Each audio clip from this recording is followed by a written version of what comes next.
Paz de Deus, mais uma vez, seja com a prezada Igreja do Senhor. Mais uma vez nós iremos dar continuação ao trabalho, ao estudo do santuário, da expiação.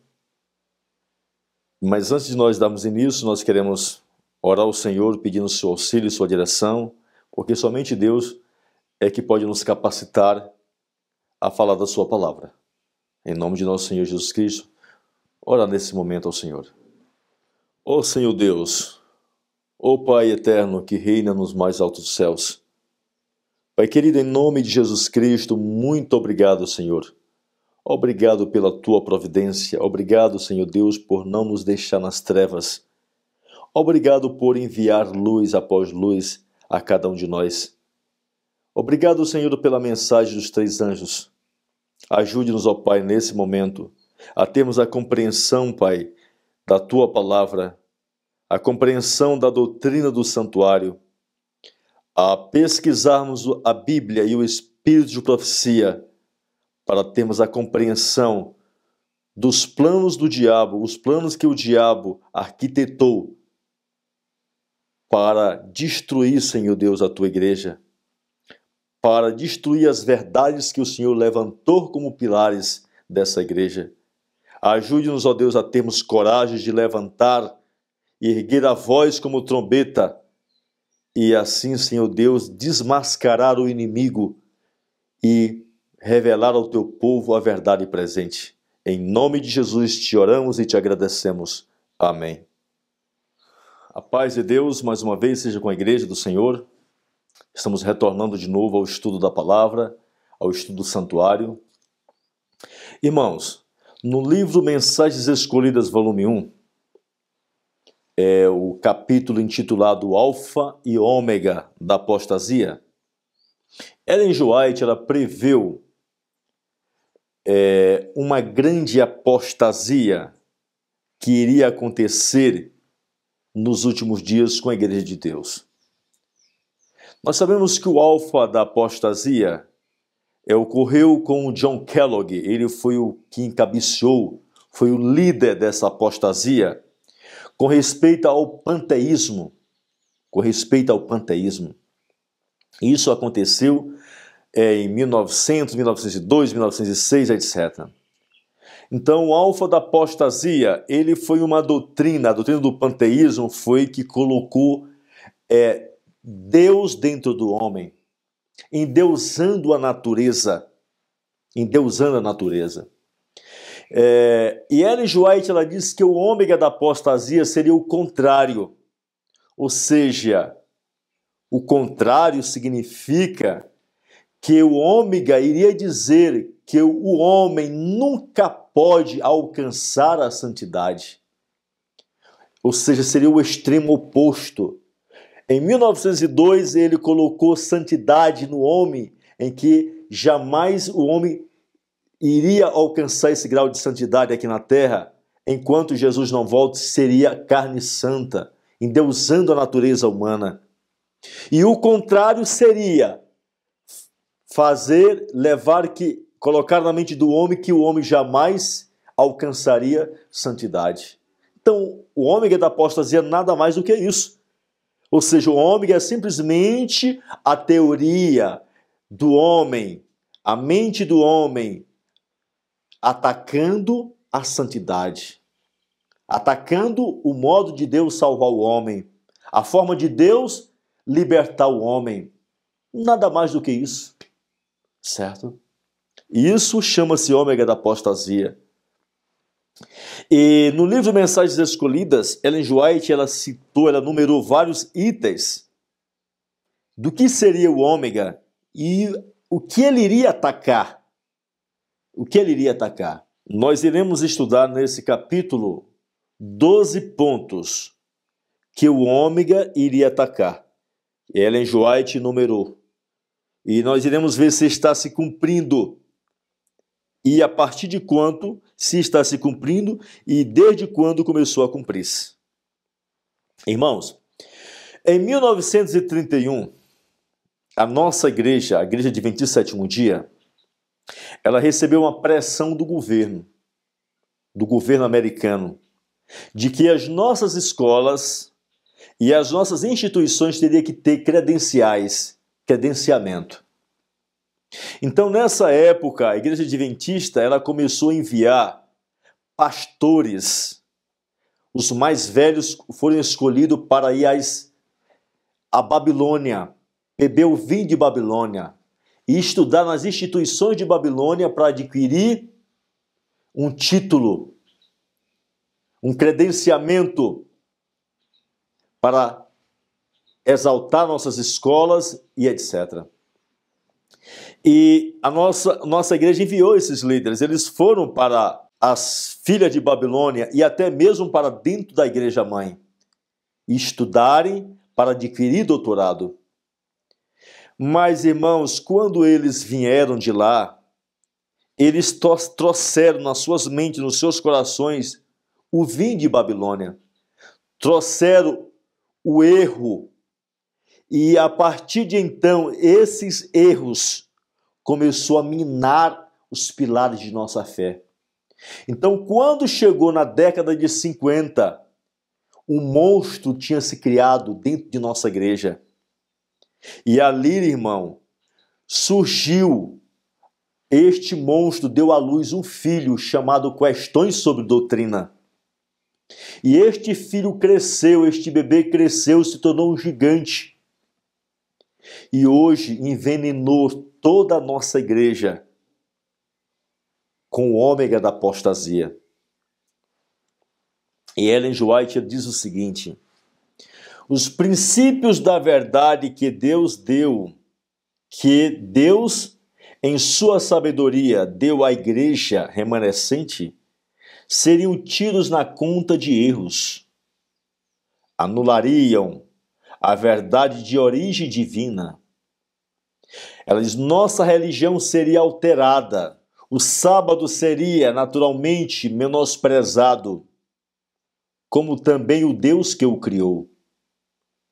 Supor-se-ia que uma grande reforma devia efetuar-se entre os adventistas do sétimo dia, e que essa reforma consistiria em renunciar às doutrinas que se erguem como pilares de nossa fé. Introduzia um sistema de filosofia intelectual. Tratar-se-ia de debilitar a pregação do segundo advento, ensinando que as cenas que estão justamente à nossa frente não são de importância suficiente para que lhes dê atenção especial. Ela diz mais, o ômega iria escrever livros de ordem diferente. O ômega iria estabelecer-se-ia uma nova organização. Os fundadores desse sistema iriam às cidades realizando uma obra maravilhosa. Colocaria sua confiança no poder humano. Ela diz mais, coisa alguma se permitiria opor-se ao novo movimento. Então, aqui está o que Ellen G. White, em visão, Deus mostrou a ela o que iria acontecer dentro de nossa igreja. Iria se levantar um movimento dentro de nossa igreja, dizendo que iria reformar nossa igreja. Ela diz aqui que o sábado seria atacado. Iria levantar um sistema de filosofia humano. Então ela diz que livros novos seriam escritos. Lógico que os antigos que tinham a verdade presente seriam retirados. Então hoje nós encontramos um sistema de filosofia vindo da Andrews e de outras escolas. Eu digo uma coisa a você, prezado irmão. Você que pretende fazer o trabalho de Deus, você que compreende as verdades de Deus, você não vai encontrar verdade nenhuma nas nossas instituições. Porque o que as nossas instituições estão ensinando é 100% o erro.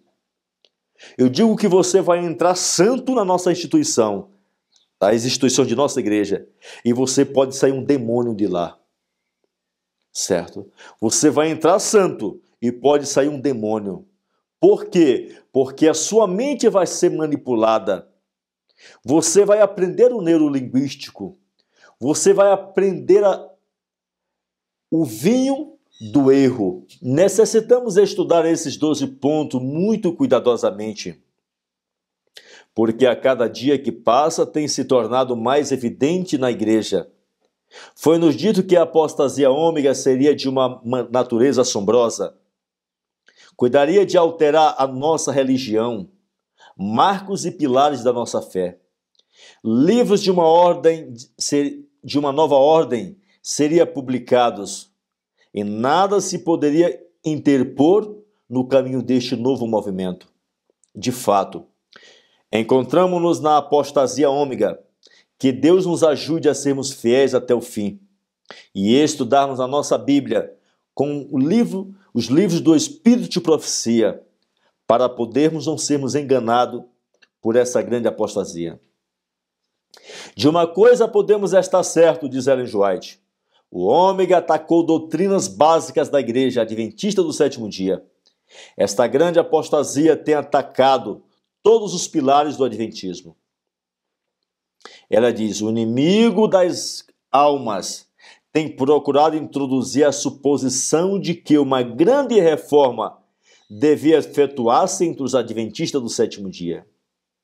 E essa reforma consistiria em renunciar às doutrinas antigas. Então nós vemos que a partir de 1950, essas reformas aconteceu. Teremos como oportunidade de falar depois com respeito ao ataque ao sábado que o ômega da apostasia efetuou. Hoje nós estamos falando sobre o santuário, a doutrina do santuário que foi atacada.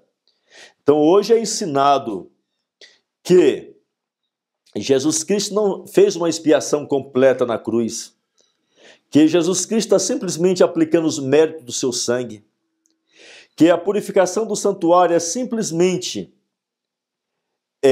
Deus escrever nomes e tirar nomes do livro do céu.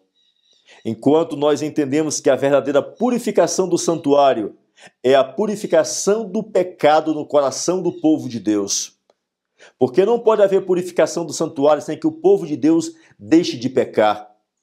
Não pode haver purificação do santuário sem que o povo de Deus deixe de transmitir pecado para o céu.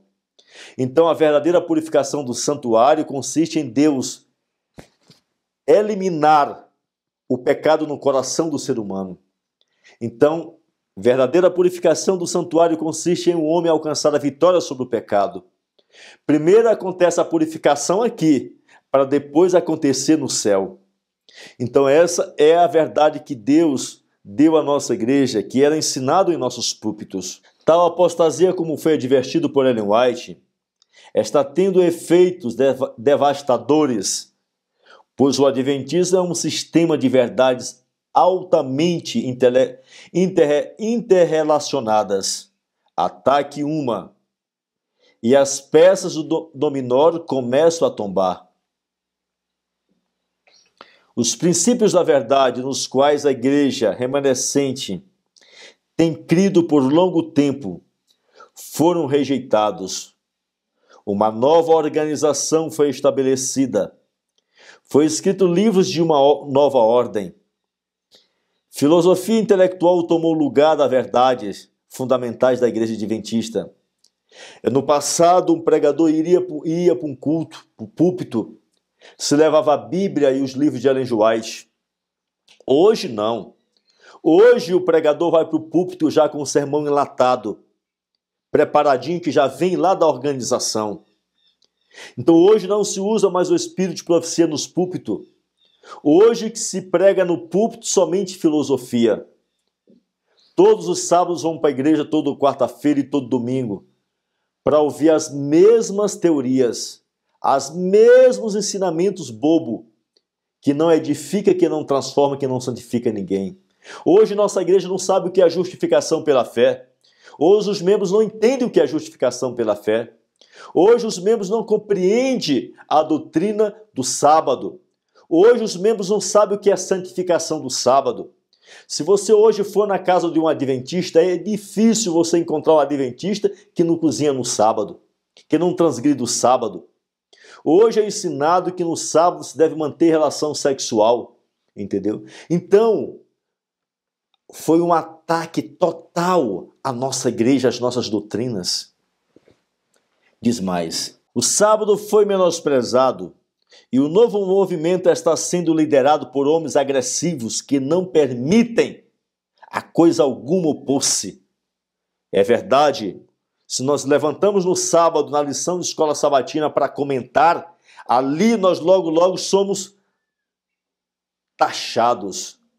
Ninguém hoje dentro da igreja pode se levantar dentro da igreja com uma ideia diferente da do pastor ou do ancião.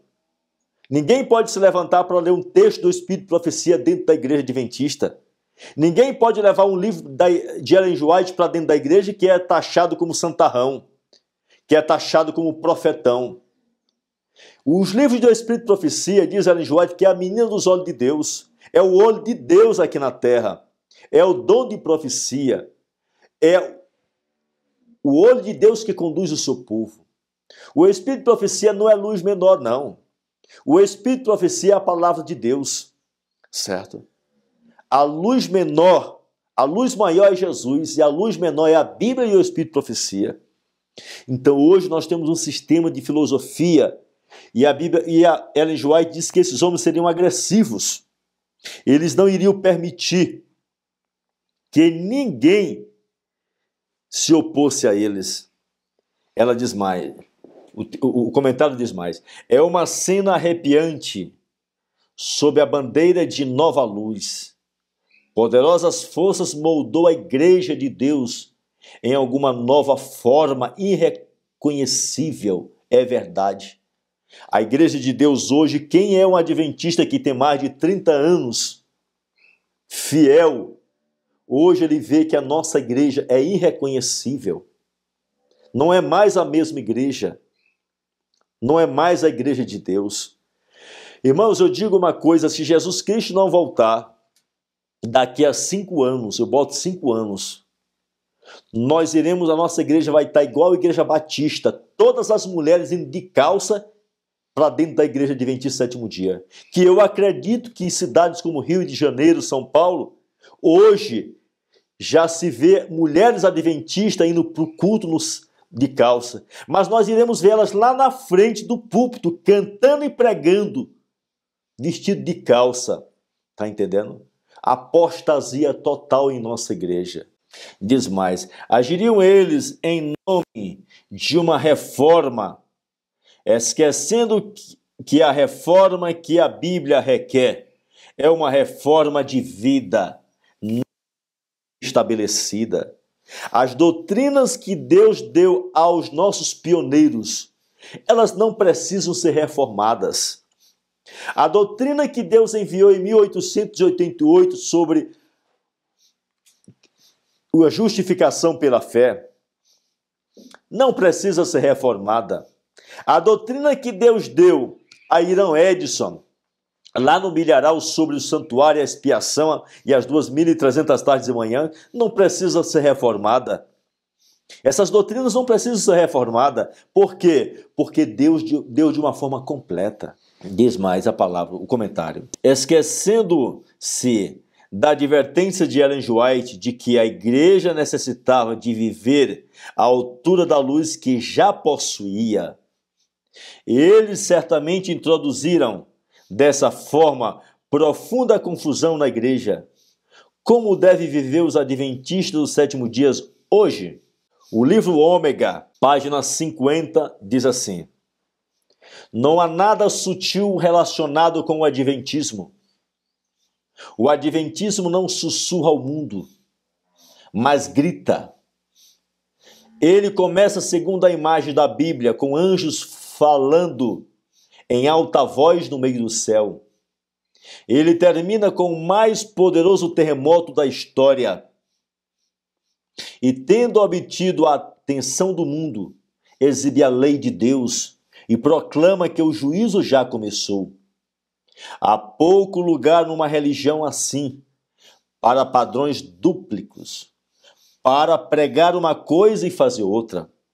O povo de Deus reclama estar vivendo no grande dia antitípico da expiação, com suas vidas sendo passado em revista final perante Deus.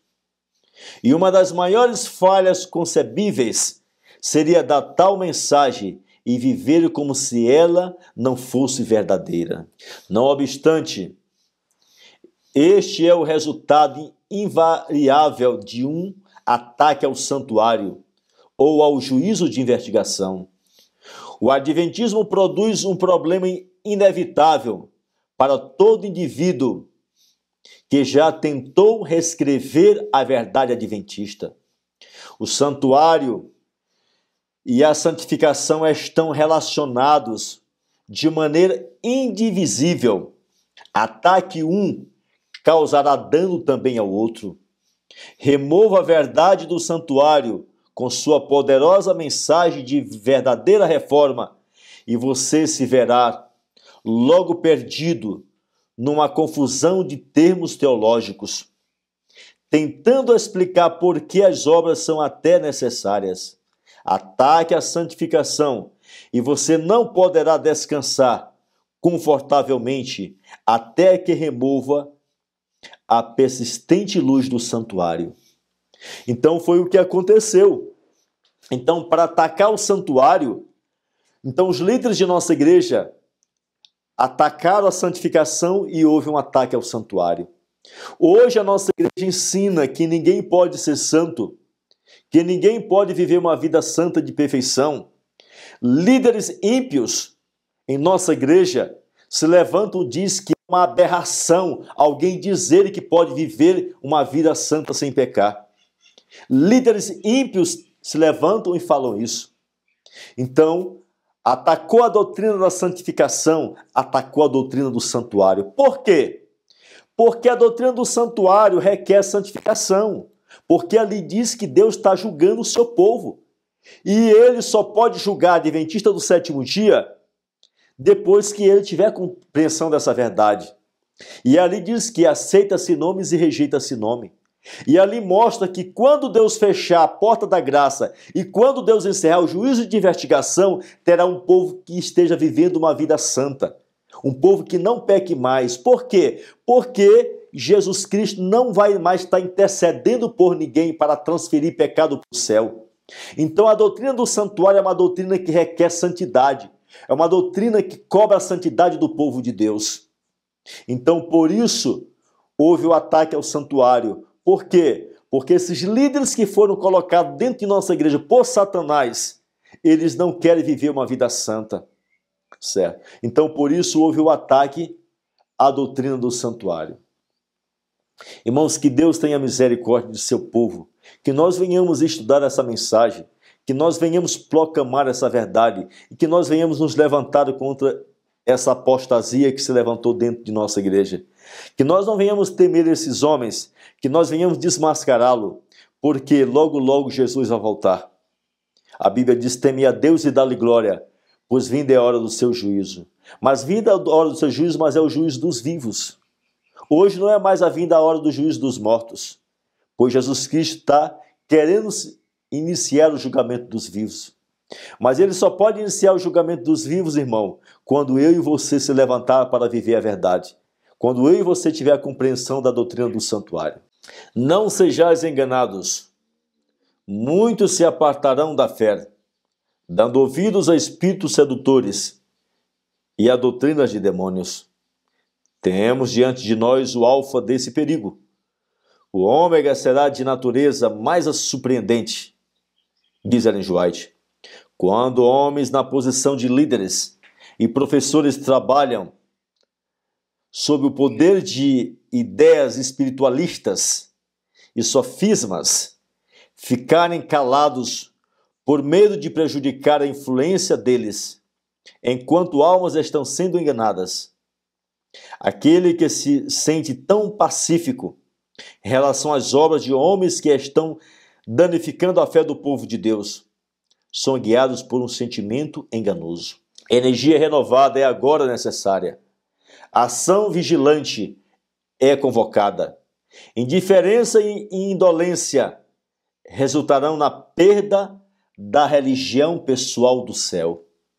Minha mensagem para vós é: não mais consintais a ouvir sem protestar contra a perversão da verdade. Devemos firmemente recusar sermos afastados da plataforma da verdade, que desde 1844 tem suportado o teste. Então devemos nos levantar, irmãos. Devemos nos levantar contra os erros que está sendo insinuado dentro da nossa igreja. Devemos nos levantar contra homens perversos, não importa quem ele seja. Devemos nos levantar com a Bíblia e o Espírito de profecia e dizer: isso não é verdade. Não está escrito dessa forma, está escrito dessa forma. Porque, irmãos, a arma do cristão é estar escrito. A arma do diabo é o eu acho. A nossa lei, irmão, é a Bíblia e o Espírito de profecia. Levantemos, irmãos, sacudimos a poeira e vamos correr para dentro da nossa igreja e mostrar o que está acontecendo lá dentro e despertar os fiéis que estão dormindo. Que influência é essa que conduziria os homens neste estágio de nossa história a trabalhar de um modo secreto e desonesto e poderoso para romper o fundamento de nossa fé? O fundamento que foi lançado no início de nossa obra pelo estudo fervoroso da palavra e pela revelação. Sobre este fundamento, temos estado construindo os passados 50 anos, diz Ellen White. Imaginais que quando vi o começo da obra, que removeria alguns dos pilares de nossa fé, eu teria algo a dizer? Devo obedecer à ordem, enfrentai-o. Ellen White diz: enfrentai-o. Tudo isso foi escrito para enfrentar a apostasia da liderança no Alfa e o Ômega. Estamos no período Ômega, que a irmã White disse que viria e que seria de uma natureza surpreendente. E as palavras são mesmo mais aplicáveis agora do que então. É o leitor um dos que se sente tão pacífico a respeito das obras dos homens que estão arruinando a fé do povo de Deus? Irmãos, Deus não chama covardes.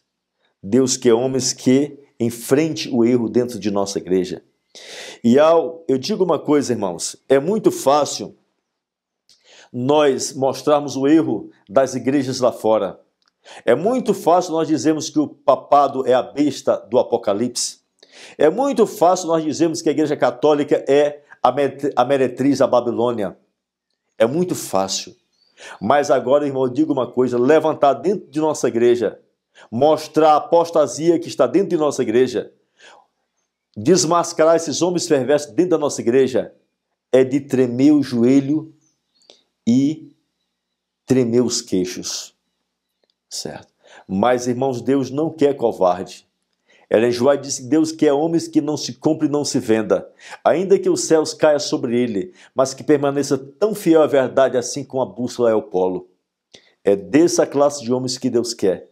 Deus não está nos pedindo que a gente saia da igreja, irmão. Não tem profecia para sair da igreja adventista do sétimo dia. A pessoa que está saindo da igreja adventista do sétimo dia e formando uma outra igreja está apostatado. Está se cuspindo ele mesmo. A profecia nos diz que nós temos que ficar lá dentro. Deus disse: olha, eu vos envio a pregar à casa de Israel. Aí ele diz: olha, eu vos envio para o meio de lobo. Então nós somos enviados para o meio de lobo. Devemos enfrentar esses lobos e quebrar as mandíbulas desses lobos dentro de nossa igreja. Deixar eles sedentes para que eles não venham morder a ninguém. Manteremos silêncio por temor de prejudicar a influência desses lobos, enquanto almas estão sendo enganadas? Irmãos, se Deus aborrece um pecado mais do que outro, do qual o seu povo é culpado, é o de nada fazer no caso de uma emergência. Indiferença e neutralidade numa crise religiosa são consideradas por Deus como um crime grave e igual ao pior tipo de hostilidade contra Deus. Testemunho para a Igreja, volume 3, página 281. Então, irmãos, indiferença e neutralidade numa crise religiosa é a pior traição contra Deus. Neutralidade é você, olha, sentar todo sábado no banco da igreja, aí você vê a lição de escola sabatina dizer que natureza é pecado, e você ficar caladinho, encolhidinho no banco, com medo de se levantar e não deixarem mais você pregar, não deixarem mais você cantar, não deixarem mais teu filho e tua mulher cantar na igreja. Então, com medo de você ser cortado da igreja. Irmãos, lembre-se bem de uma coisa. Você pode ser cortado do livro da igreja, mas você não é cortado do livro do céu. Porque a Bíblia diz, os teus pecados é que faz separação entre mim e vós. Certo? Então, irmãos, muitos religiosos dizem que estão com os seus nomes no livro da igreja, mas não estão com os seus nomes no livro do céu. Somente o meu pecado pode riscar o meu nome do livro do céu.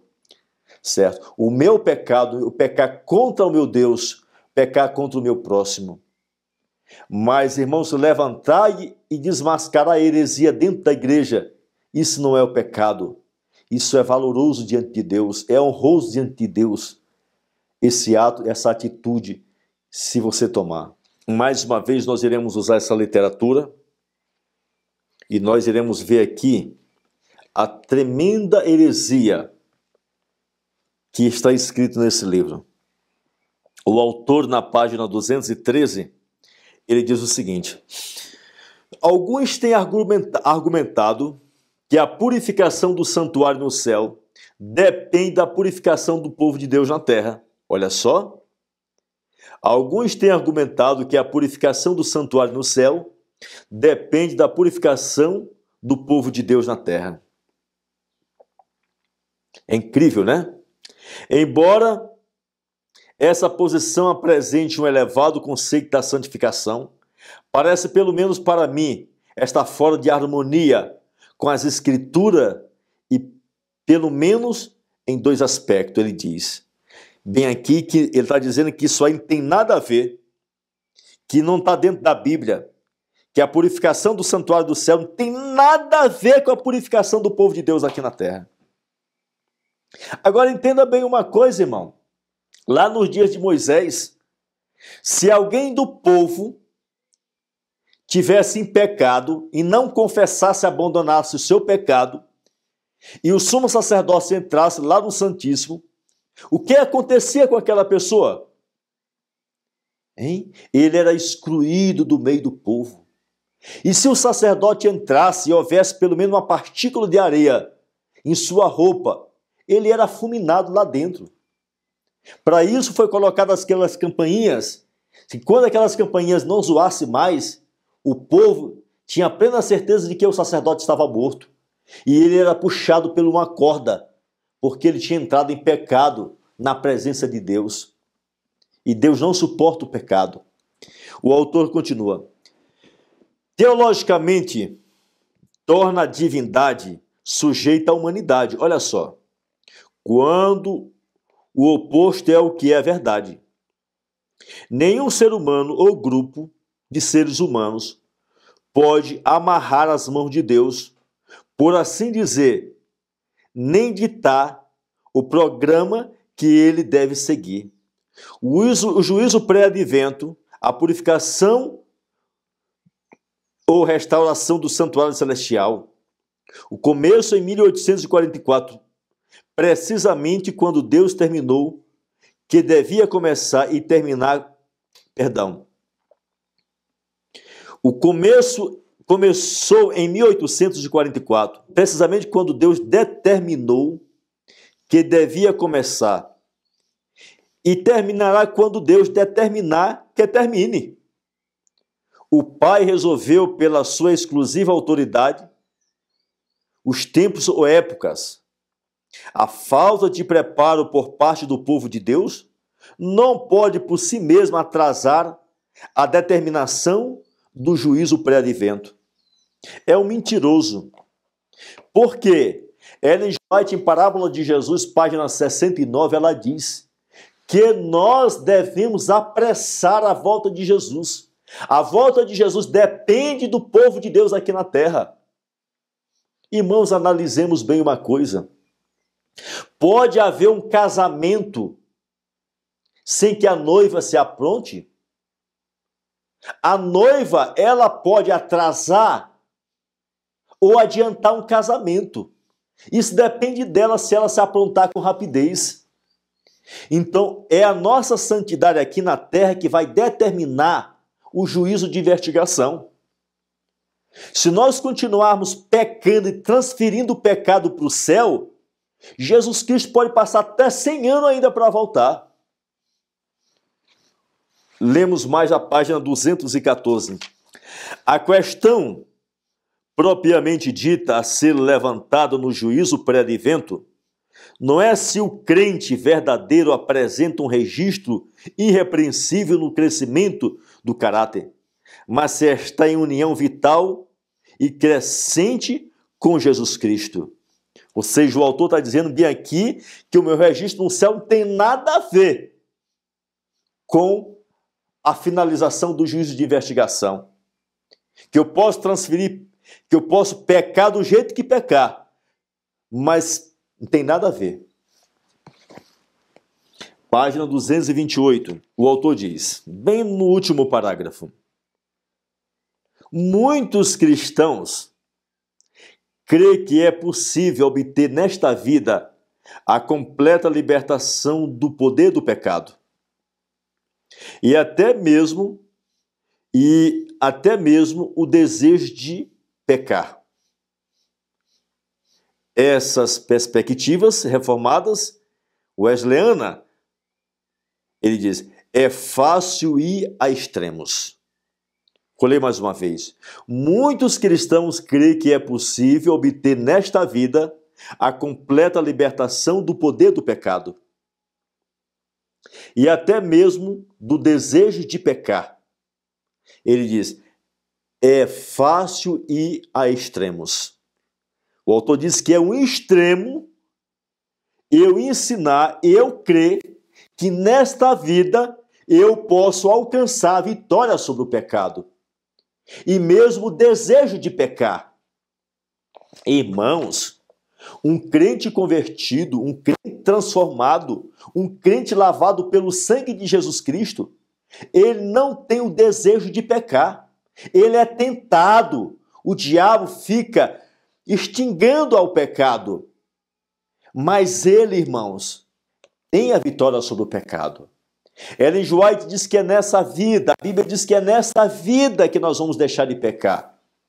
Irmãos, nós não cremos na crença do espiritismo, na vida após a morte.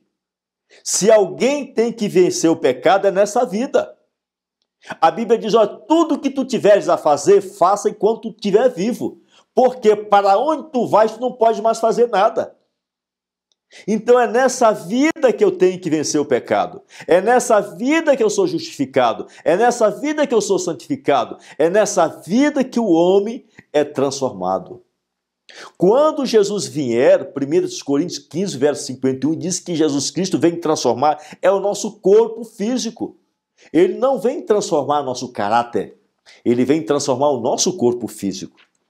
A página 234, o autor diz, embora o milagre do novo nascimento provoque uma nova e radical motivação e maneira de ver as coisas, olha, ele diz, em maneira de ver as coisas, não pode, nesta vida, destruir nossa carnalidade. Ou seja, o autor está dizendo aqui que nós iremos permanecer carnal até a volta de Jesus Cristo. A página 237 diz, sempre crescendo, sempre aceito. E isso significa então que é possível obter perfeição e impecaminosidade nessa vida? Ele pergunta, é possível alcançar uma vida impecável nessa vida? Aí ele diz, não há homem que não peque. Não há homem que não peque. Esse crescimento do caráter não conhece ponto de chegada antes da morte ou antes da vinda de Cristo. Pois, meus prezados irmãos, a palavra de Deus mostra que nós iremos alcançar a santidade antes do fechamento da porta da graça. A palavra de Deus diz bem claro que nós iremos alcançar a vida eterna. Apocalipse diz que aquele que é santo se santifique mais, aquele que é imundo se torne mais imundo ainda. Então, após o fechamento da graça, nós não temos mais intercessor, nós não temos mais sangue no santuário para expiar nossos pecados, nós não temos mais como, as nossas orações não serão mais atendidas. Então significa, prezados, que essa heresia, essa nova teologia, esses novos ensinamentos têm nos embalado na rede do pecado, têm nos embalado, nos tranquilizado a consciência e dizer, olha, se acalme, fique tranquilo. Não é pecado comer isso, não é pecado fazer assim, não é pecado. Se acalme, certo? Se acalme. Jesus Cristo, quando ele voltar, ele vai nos transformar. É um grande engano. O mesmo engano que aconteceu com a nação judaica no ano 34, quando fechou-se a porta da graça para ele, está ocorrendo hoje em nossos dias. Irmãos, se nós não buscarmos por nós mesmos estudar a palavra de Deus, nós estaremos perdidos com a Bíblia na mão. Os judeus se perderam com o Velho Testamento na mão. E nós, muitos adventistas do sétimo dia, vão se perder com o Velho Testamento, com o Novo Testamento, com o Espírito de profecia nas mãos. Por quê?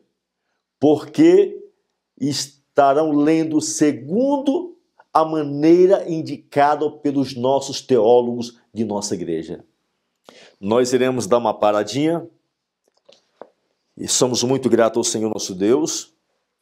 Prezados irmãos, nós não estamos aqui ofendendo o ser humano, nós estamos bem aqui afrontando o diabo, estamos afrontando aqui as heresias, estamos afrontando homens ímpios, homens que foram colocados por Satanás para minar a fé do povo de Deus. Certo? Que Deus assim tenha misericórdia. O meu desejo é que os prezados repassem essa mensagem, acesse o nosso canal e para compreender outras verdades que serão colocadas, que estão ao dispor do povo de Deus. Iremos orar ao Senhor para agradecê-lo, pedir a sua direção e bênção em nome de Jesus. Querido Deus, ó Pai Celestial, te somos muito gratos por ter nos dado a oportunidade e o privilégio, Senhor, de apresentar essa mensagem ao teu povo. Agora abençoe tua igreja, teu povo, Senhor, para que teu Santo Espírito venha levar essa mensagem aos corações dos necessitados, para que essa mensagem venha alcançar o teu povo em todo o confim da terra. Em nome de Jesus, Senhor Deus. Amém.